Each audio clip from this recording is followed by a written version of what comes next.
시청자 여러분 안녕하십니까? 모동입니다. 문재인 정부의 지난 4년간의 정책 중에서 가장 실패한 대표적인 정책으로 부동산 정책을 꼽을 수 있습니다. 그래서 집권 여당인 더불어민주당의 입장에서 가장 아픈 부분입니다. 지난 4월 7일 실시된 서울시장 선거와 부산시장 선거의 패인이기도 했습니다. 문재인 정부의 부동산 정책이 선거판을 흔들었다는 것이 중론이죠. 그만큼 부동산 정책 실패의 파괴력은 큰 이슈 중의 하나입니다. 그래서 문재인 대통령은 2019년 11월 19일 국민과의 대화에서 반드시 부동산 가격을 잡겠다고 약속한 바 있습니다. 그러나 정부의 20여 차례의 부동산 정책에도 불구하고 부동산 상승세를 잡지 못했습니다.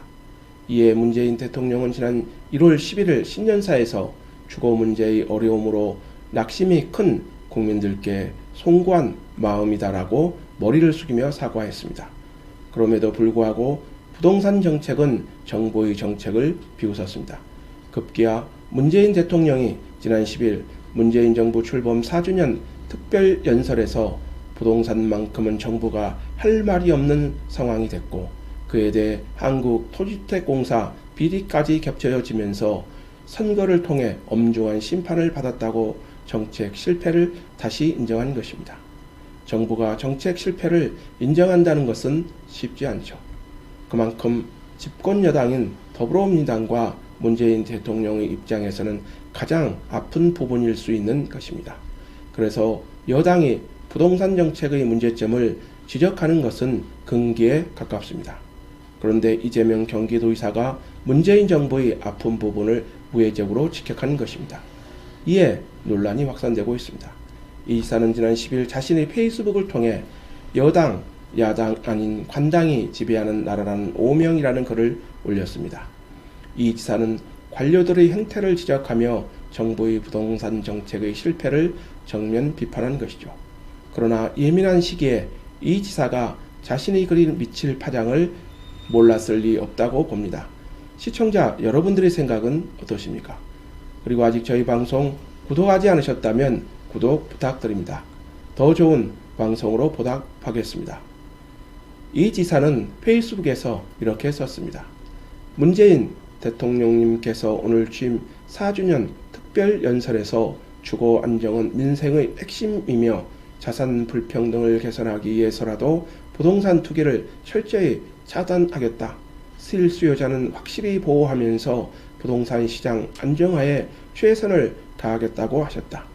그동안 대통령님께서 강조하신 부동산으로 돈 벌 수 없게 하겠다. 평생주택 공급 방안 강구, 부동산 감독기구 설치라는 말씀에 모든 답이 들어있음에도 해당 관료들이 신속하고 성실하게 이 미션을 수행했는지 의문이다.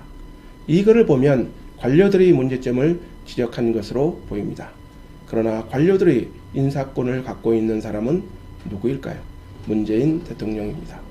그리고 이 지사도 넓게 보면 선출된 관료라고 해야 하지 않을까요? 평소 자신이 지자체 중심의 정책을 강제해온 점에 비추어볼 때 앞뒤가 맞지 않다는 지적도 제기될 수 있습니다.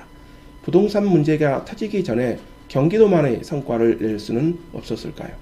문제가 불거지자 책임론을 제기하는 것은 도지사답지 않은 행태라고 봅니다. 이 지사의 부동산 책임론의 여권 내 대선 경쟁 주자인 정세균 전 국무총리가 이를 정면으로 비판하고 나섰습니다. 말 그대로 대권 홍보에 나선 이재명 경기지사와 정세균 전 국무총리가 부동산 문제를 두고 신경전에 나선 것입니다. 정 전 총리는 11일 오전 서울 여의도 한 호텔에서 열린 정세균계 더불어민주당 의원 모임인 광화문 포럼 후 기자들과 만나 책임이 당연히 있다. 책임을 회피할 수 없다고 반박한 것이죠. 그러면서 정 전 총리가 그러니까 말을 조심해야겠다라고 불편한 기색을 내비친 것입니다. 이날 정 전 총리의 발언은 이 지사의 부동산 정책 실패 관료 책임론에 대한 반발로 해석됩니다. 이는 정치적 셈법도 걸려있는 것이죠. 정 전 총리가 이 사이 부동산 책임론에 대해 전임 국무총리였던 입장을 방어하면서 비판에 나선 것으로 보입니다. 정 총리는 한 발 더 나아갔습니다. 정 전 총리는 지자체에서 할 수 있는 일이 많이 있었을 것이라고 이재명 경기도의사의 책임론도 동시에 제기한 것입니다. 본격적인 대선 레이스가 시작된 가운데 여당 대권 후보들의 신경전도 가열되고 있습니다. 선두를 탈환하고자 하는 후보와 이를 지키려는 후보들이 보이지 않는 전쟁, 이제 시작됐습니다. 시청자 여러분들의 생각은 어떠십니까? 오늘 방송을 마치도록 하겠습니다. 감사합니다.